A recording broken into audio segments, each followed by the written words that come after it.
একটি নাম, ওসমান হাদি, একজন বিপ্লবী।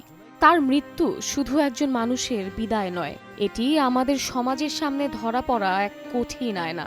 শোকের আবহে যখন প্রথম আঘাত নেমে আসে দেশের গণমাধ্যম ও সাংস্কৃতিক অঙ্গনে, তখনই চারদিকে ছড়িয়ে পড়ে ক্ষোভ, উদ্বেগ আর অনিশ্চয়তা। সহিংসতা কি ন্যায় বিচারের ভাষা হতে পারে?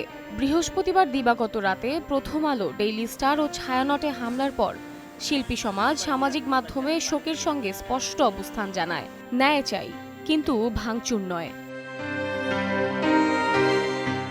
খায়রুল বাশারের ভাষায়, সহিংসতা কোনোভাবেই জনতার পথ হতে পারে না।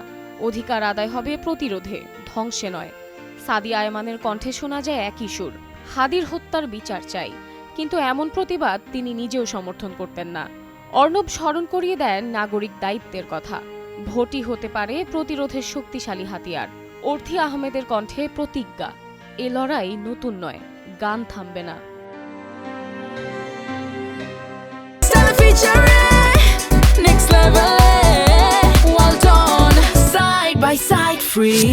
এই আহ্বান একজন বিপ্লবীর মৃত্যুর বেদনা থেকে আরেকটি অন্যায় যেন জন্ম না নেয়।